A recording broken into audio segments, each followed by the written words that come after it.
I've always felt like there is this debate in American football. Running back or receiver? Would you rather have a Saquon Barkley on your team or a Michael Thomas? This is especially true in fantasy football. With your first round pick, should you pick a great running back or a great wide receiver? Quarterbacks are by far the most important position, and if you disagree with me, I say go look at the Browns in the previous years. Before Baker Mayfield, they were a dumpster fire, even when they had threats like Josh Gordon and Peyton Hillis when he was in his prime. Even then, they changed quarterbacks like I've seen no other team do. They had 7 guys make a pass attempt in 2016, and look where they are. That's a different story for a different time. For now, let's find out which is more valuable, the pass catchers or the runners.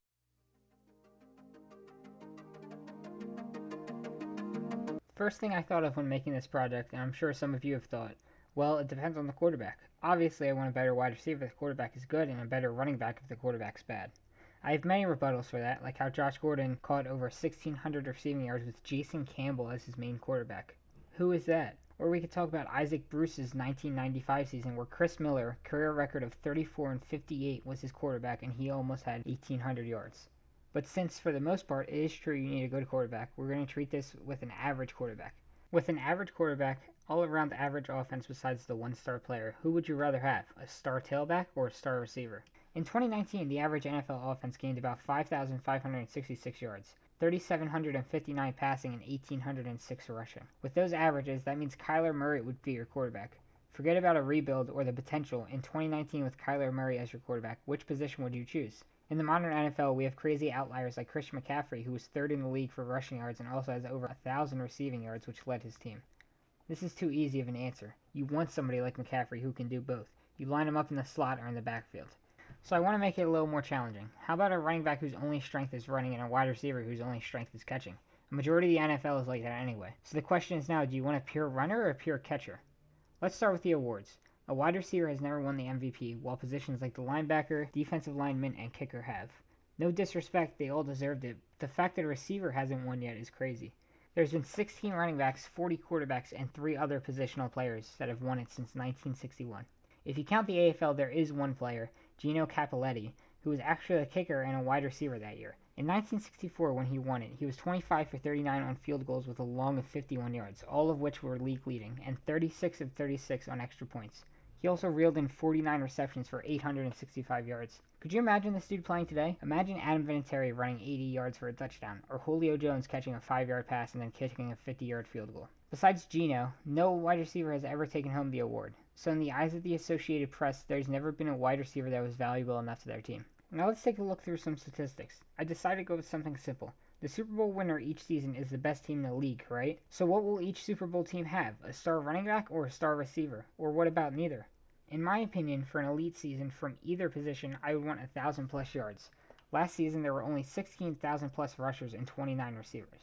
This number changes. For example, from 1966 to 1977, there were only 14 games a year, not 16. So since I was looking for 1,000-yard seasons for 16 games, which is 62.5 yards a game, I will be looking for 875 plus for 14 games, which is still 62.5 a game. 1982 was a strike, so there were only 9 games played. 62.5 times 9 is 562.5, so I'll be looking for that. 1987 was also a strike. They only took away 1 game, but this time around the NFL brought in scabs, or players that weren't good enough to originally make it in the league. Since the players were striking, the league showed they could go on without them. Although some teams stayed united and didn't break, others had some players playing and some on strike. This is going to vary the data, but there's not much I can do about this. Just know the 87 season is a big asterisk. So I took track of how many teams had a rusher, a receiver, both, or neither. Here are my results. There were 11 years where there was neither an elite receiver or rusher, 4 of those in the first 6 Super Bowls. There were 30 years of the winning team having an elite rusher, and the 1972 and 73 Dolphins brought us 2 in both years, bringing the total to 32. There were 30 years of the winning team having an elite receiver. 8 of those years had 2 elite receivers on the same team, bringing the total to 38. There were 17 years where a team had both an elite rusher and a receiver. In total, there were 43 years with either a rusher or a receiver, and 11 without either of those. There were mostly receivers, but there's also almost always at least 2 receivers on the field at the same time. Now, I made a point that if it was an elite quarterback, we'd probably want a receiver. So how many of those receivers had quarterback help? If a receiver had a top-tier quarterback on his team, I'm going to disregard him. And since I'm doing this with receivers, I got to do something with these running backs, or that wouldn't be fair. So, if a rusher played with a bottom-tier quarterback, I'm going to disregard him. I mean, this project is based on an average quarterback, right? Plus, it will help us separate and organize the data. I will be basing the top and bottom based on quarterback ratings. Some don't like that statistic, but I feel like it's the best to help us know quarterback's all-around skill. It will be in thirds as well. Top third, middle third, bottom third. This will adjust, as some seasons there may be 35 quarterbacks eligible, some might only be 30. I'll adjust it based on how many there are. So for all 54 quarterbacks, 40 of them were top tier, 7 were mid tier, and 7 were the bottom tier. So using this logic, we have to take away 31 receivers and 3 running backs, making the total 7 receivers and 29 running backs. However, most of these running backs were on teams with a top tier quarterback. We're looking for average quarterbacks. There were 7 mid-tier quarterbacks. 3 of them didn't have a rusher or a receiver. For the other 4, in total, there were 4 receivers and 3 rushers total that were elite. The 2 green points are 2 years where the mid-tier quarterbacks had 1 of each. I didn't expect this many top 10 quarterbacks. I've heard things like defense wins championships, and I've seen running backs carry their team to the Super Bowl, but 74% of Super Bowl winners had a top 10 quarterback. So that means there are only 7 mid-tier passing teams. There were more receivers than running backs. Next up, I decided to look at all-purpose yards real quick. Which position has more of those? I looked at the top 100 all-time leaders in all-purpose yards, and in those 100, there were 46 running backs, 50 wide receivers, 1 defensive back, and 3 players listed as both a receiver and a back. Even if we considered all 3 of those players to be a running back, there would still be more receivers. But wait, plenty of these guys could be due to punt and kick returns. I mean, there's a defensive back on here. He has to be due to special teams. So, if 50% or more of their total yards is due to returns, I'll disqualify them. After all that, the total comes to just 44 backs and 46 receivers, meaning that receivers still get more all-purpose yards. Now let's look at the mid-tier passing teams for the 2019 season. I've separated the league into the top 11, mid-10, and bottom 11 teams based on passing yards. Here are the teams. The Miami Dolphins. They finished 5-11, 12th in passing, and 32nd in rushing. Their highest rusher was their quarterback, Ryan Fitzpatrick, with 243 yards. They had to deal with the whole Mark Walton being a pregnant woman drama. Devontae Parker was their top receiver with 1,202 yards. The Dolphins had 6 receivers surpass 243 yards, which is what their top rusher had. The 13-3 San Francisco 49ers were 13th in passing and 2nd in rushing, with 3,792 yards and 2,305 yards respectively. This brought them a Super Bowl appearance. Their top rusher was Raheem Mostert with 772 yards, but they had 2 other players surpass 500 yards. Their top receiver was tight end George Kittle, but their top wide receiver was Deebo Samuel with 802 yards. The 11-5 Seattle Seahawks were 14th in passing and 4th in rushing, mainly because Chris Carson was carrying the load at running back with 1,230 yards. Tyler Lockett was their top receiver with 1,057 yards, with DK Metcalf right behind him at 900. The Houston Texans were 15th in passing and 9th in rushing. Carlos Hyde was their top rusher with 1,070 yards, but Deshaun Watson is second with 403. DeAndre Hopkins was their top receiver with 1,165 yards. Imagine trading that for peanuts. The Jacksonville Jaguars were 16th in passing and 17th in rushing, even though they had Leonard Fournette, mainly because he was the only running back above 108 yards with 1,152. Their top receiver was DJ Chark with 1,008 yards. They had 2 other receivers top 500 yards. The Green Bay Packers, although finishing 13-3, had both an average passing and rushing offense, 17th in passing and 15th in rushing. Aaron Jones had 1,084 yards and averaged a touchdown a game, and backup Jamal Williams had just under 500 yards. No receiver broke 1,000, and the only one above 500 yards was Devontae Adams with 997. The New York Giants finished 4-12, yet they were 18th in passing and 19th in rushing, not far off from other teams on this list. Saquon had 1,003 yards. The next closest running back had 110. Sounds just like Jacksonville. Their top receiver, Darius Slayton, is the lowest top receiver from these teams with just 740 yards. The number 1 draft pick winning Cincinnati Bengals finished 19th in passing and 25th in rushing. One of their only stars, running back Joe Mixon, had 1,137 rushing yards, about 75% of the team's rushing yards.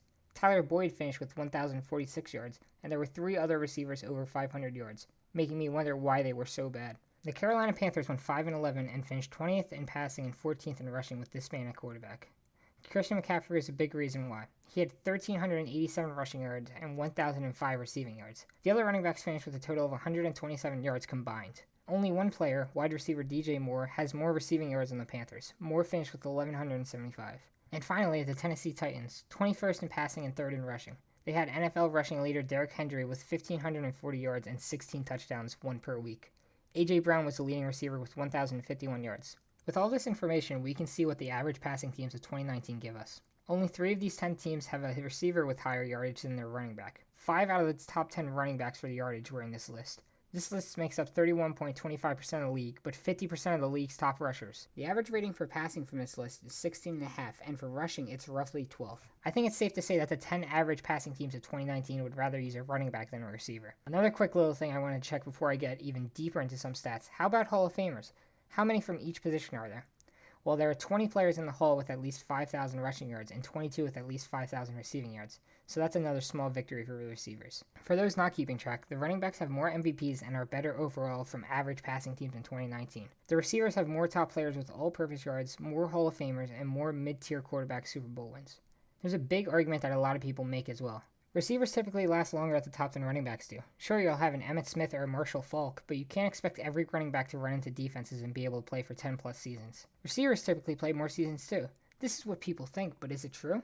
So with that being said, we're going to be looking at the drafts. From the start of the century, I'll be looking at each draft, separating by positions, and looking at multiple things from each. How many players from each position were drafted to see what the NFL teams want more of. How many players are still active? That helps us with the longevity argument as well.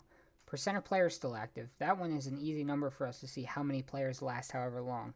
On average, what pick each position is drafted. This seems like an unneeded stat, but it helps us know things, like if the running back class was good, or if receivers were looked at as better than running backs in that draft. For example, an average pick for a running back in 2001 was 89.8, but in 2002 it was 141.1. This is an easy indicator that 2001 was a better year for running backs than 2002 was.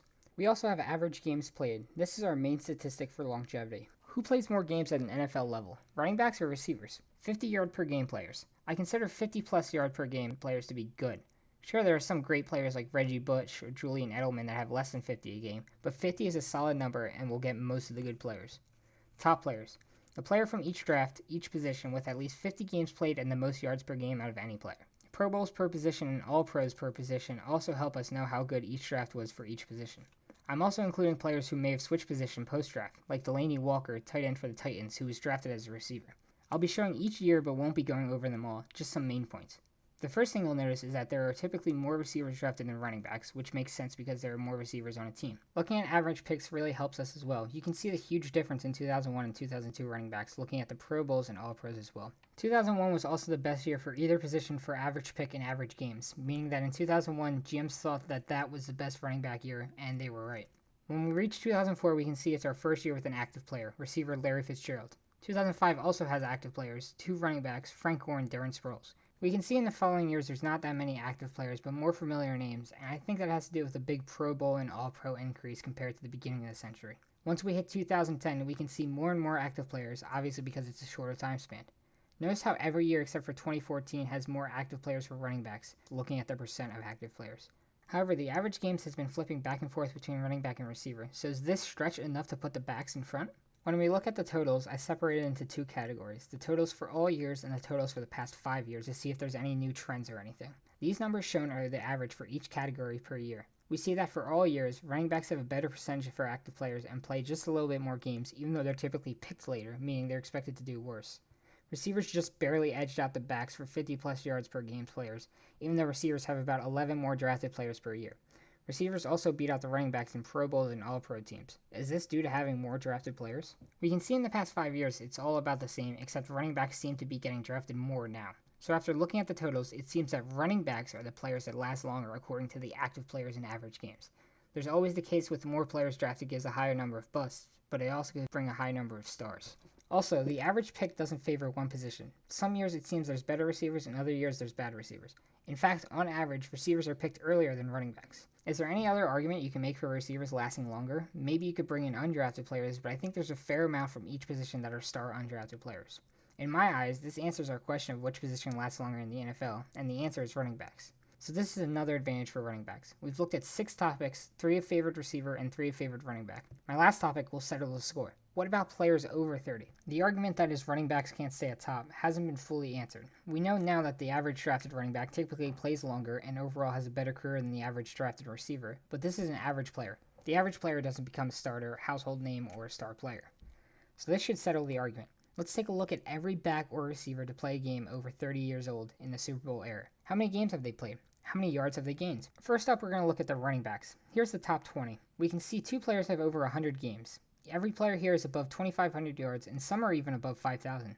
Frank Gore, who is still in the league at 37 years old, is the best over 30 back of all time, and he's still going. This is nice, honestly better than I expected. If we can assume that a good season is 1,000 yards still, we can see that these players have 2, 3, 4, or even 5 good seasons over 30. Walter Payton averaged 85 a game up 30, and Tiki Barber averaged over 100. Why did he even retire? Now onto the receivers. From this top 20, only the bottom 3 have less yardage than Gore, our leading rusher. We can see the huge difference in games played as well. With running backs, only 2 players made it over 100 games. There's only 1 receiver on this list below 100 games, and even he is number 9. I can't think of one way to defend running backs. Receivers are simply better players above 30 years old. I mean, let's take a look at these star backs for example. Marshall Faulk was over 1,000 yards per year besides 96. In his age 29 season, he barely missed the mark, and a year after, he was just above 800 yards. Shaun Alexander straight up dropped almost 1,000 yards the year he turned 29. He went from MVP to just some running back. Just look at the yards per attempt in game. It's kind of unheard of to have an MVP go down like that, but that's what happens with age. LaDainian Tomlinson turned 30 and decided he didn't want to play anymore because he dropped almost 400 yards over his season. He left San Diego and went to the New York Jets, which did help him in the first year, but it was a matter of time before he was stripped of a starting role by a younger Shawn Green. Adrian Peterson hit a huge pothole in his career during 2016 and 2017. First, a torn meniscus in 2016, which had him play only 3 games that season, and going to 2 separate new teams in 2017. The Washington team decided to give him a chance in 2018, and it seems like he's picked it up. He'll never be himself, but he's still a solid running back. Frank Gore is the best back over 30, and he's still active, but he's played on different teams in 2017, 2018, and 2019. He's gradually gone down in yards since 2016, and only has 599 yards in 2019. Things aren't looking too good for Gore. These are some of the best 5 running backs to play over 30. For receivers, there's honestly no need for any stories like those. Jerry Rice was in his prime from ages 30 to 34 and retired at 42. Terrell Owens managed 983 yards in his final season at 37 years old. Marvin Harrison fought injuries in 2007 and simply couldn't come back from them. Larry Fitzgerald got 804 yards last season as a 36-year-old. Receivers just simply last longer. Sure, they also die off, but for a lot of stars, they keep going until their late 30s or early 40s. So although the average running back lasts longer, the star receivers do in fact last longer and are more productive. So let's review what we've gone over in this video. We first found out that receivers have never earned an MVP in the NFL, but running backs have earned plenty. We then went into Super Bowl winning teams that have an average passing attack and seeing which position they preferred, which was receiver. Next we had all-purpose yards, which was another win for the receivers. We also checked more modern stats by looking at the average passing teams from 2019. Most of those teams had better running backs than receivers. Receivers had more players in the Hall of Fame, barely, but enough. We went through each draft since 2000 to see how the average player of each position compares. The average running back was better than the average receiver. And lastly, we checked the history of players aged 30 or over and saw which position had better players, and the receiver was a runaway in that one. So in conclusion, running backs are more valuable according to the Associated Press. They are used more in teams with average passing attacks, and the average back is better than the average receiver in the NFL. Receivers have more all-purpose yards, are found more on average passing Super Bowl winners, and the ones that are good enough to stay can last well beyond 30. So it seems like that if asked the question running back or receiver, the answer depends on your situation. If you want a player for the long run, I'd pick receiver. However, if you're drafting players fresh out of college, a running back is your safer bet. For an average passing attack, it's difficult to say. If your team is Super Bowl hopefuls, I'd say receiver, but a running back is good for most average passing teams. So who are you picking, Michael Thomas or Saquon Barkley?